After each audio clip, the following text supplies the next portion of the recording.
దాత్రి టీవీలో మీ personal interview కోసం, వ్యాపార ప్రకటనల కోసం ఈ నెంబర్కి సంప్రదించండి. సార్ ఇప్పుడు యూత్ కామన్గా చూసినప్పుడు మ్యారేజ్ని కొంచెం పోస్ట్ పోన్ చేసుకుంటున్నారు. అంటే సెటిల్ అవ్వాలని కానివ్వండి, ఇప్పుడు మెన్కి ఈక్వల్గా ఉమెన్ కూడా చదువుకోవడం విషయంలో కానివ్వండి, జాబ్ చేయాలనే విషయంలో ఫ్యామిలీ సపోర్ట్ ఇవన్నీ ఉంటున్నాయి. ఒకప్పుడు 22-23 అనే మ్యారేజ్ ఏజ్ ఇప్పుడు మారిపోయింది.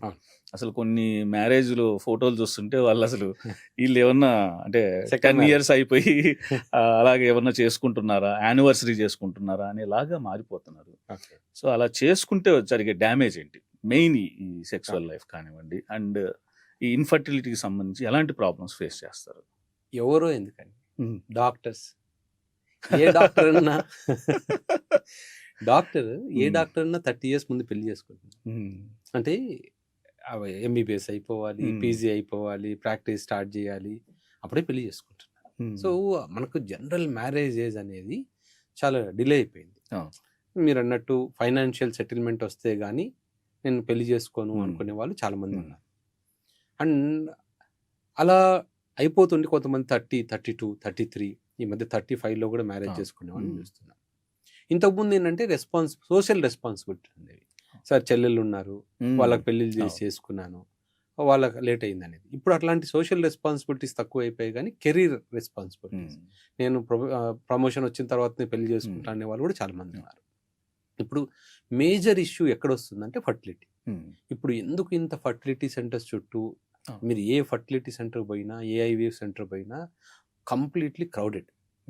అసలు ఎందుకు ఇంట్లో ఉన్నాయి అంటే కొన్ని మనం లైఫ్ స్టైల్ ఫ్యాక్టర్స్ అనుకున్నాము, ప్లాస్టిక్ అనుకున్నాము, తర్వాత ఆల్కహాల్ అని, స్మోకింగ్ అనుకున్నాం, కానీ ఇంకొక మేజర్ ఫ్యాక్టర్ వచ్చి ఇదే ఏజ్, లేట్ మ్యారేజ్. సో రెండోది, ఎప్పటికైనా అంటే అటు మేల్స్లో కానీ ఫీమేల్స్లో కానీ ఎగ్ క్వాలిటీ కానీ స్పెర్మ్ క్వాలిటీ బాగుండాలంటే 18 years నుంచి బాగుండి మెల్లమెల్లగా 30 yearsకి వచ్చేసరికి కొంచెం తగ్గచ్చు. మేల్స్కి అయితే ఏమవుతుందంటే 45, 50, కొంతమంది 60 years కూడా స్పెర్మ్ కౌంట్ ఉంటుంది, అంటే కొంచెం క్వాలిటీ తగ్గచ్చు.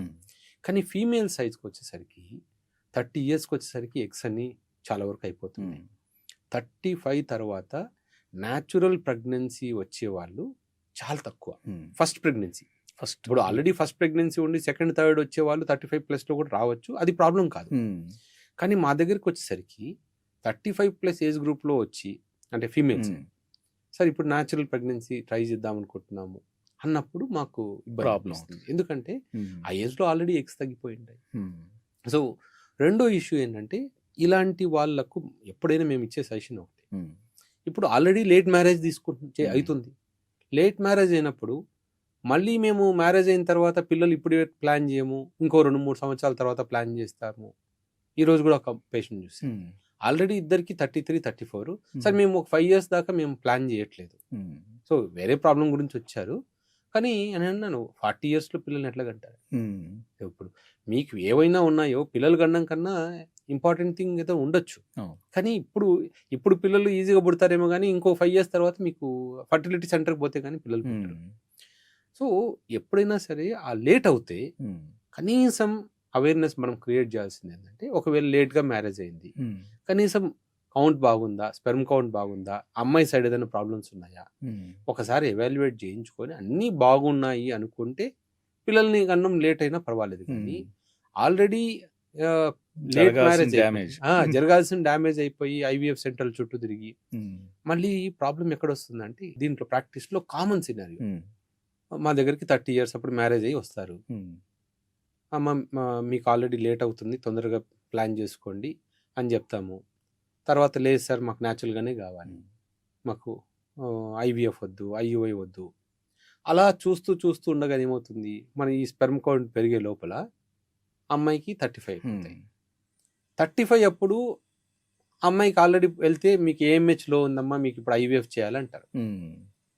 అప్పుడు ఐవీఎఫ్ చేయడం స్టార్ట్ చేసిన తర్వాత మెజారిటీ ఐవీఎఫ్ సెంటర్స్ ఏమంటారు, అమ్మ మీ ఎగ్ క్వాలిటీ లేవు, డోనర్ ఎగ్స్కి వెళ్ళండి. అప్పుడు అమ్మాయి సిచ్యువేషన్ ఊహించుకోండి, అంటే తనకి ఎగ్స్ బాగున్నప్పుడు హస్బెండ్ రెడీగా లేడు, హస్బెండ్ ఇంప్రూవ్ అయిన తర్వాత చూస్తే తన ఎగ్స్ లేవు. సో కాకపోతే డోనర్కి వెళ్ళొచ్చు, కానీ లైఫ్ లాంగ్ నా జీన్స్ కాదు, అనేది ఆ అమ్మాయిని వెంటాడుతూనే ఉంటుంది అవును. కదా. అటు మేల్స్లో కానీ ఫీమేల్స్లో కానీ. రెండోది మేల్స్కి వచ్చినప్పుడు కూడా సేమ్ థింగ్. అవును. కొంతమందికి స్పెర్మ్ కౌంట్ మన దగ్గరకు వచ్చేసరికి తక్కువ ఉంటాయి, 1 million 2 million. సార్ మేము 1 year దాకా ట్రై చేయకూడదు అనుకుంటున్నాం అంటే మేము ఒకటే చెప్తాం, కనీసం పోయి ఈ స్పెర్మ్ని ఫ్రీజ్ చేయించుకోండి.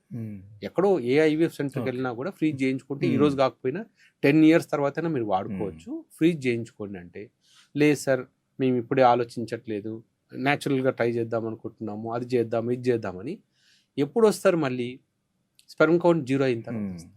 అప్పుడు వచ్చి సార్ ఏదో ఒకటి చేయండి, మాకు మా స్పెర్మ్స్తోనే పిల్లలు పుట్టాలి. బట్ సింపుల్ ఏంటంటే అవన్నీ చేతులు కాలిన తర్వాత సో అలాంటి సిచ్యువేషన్స్ లేట్ మ్యారేజెస్ వల్ల ఎక్కువైపోతుంది. ఇన్ఫర్టిలిటీ, మేజర్ ఫర్టిలిటీ సెంటర్స్కి చూసే వాళ్ళంతా ఇదే లేట్ మ్యారేజెస్, పిల్లలు దానివల్ల పిల్లలు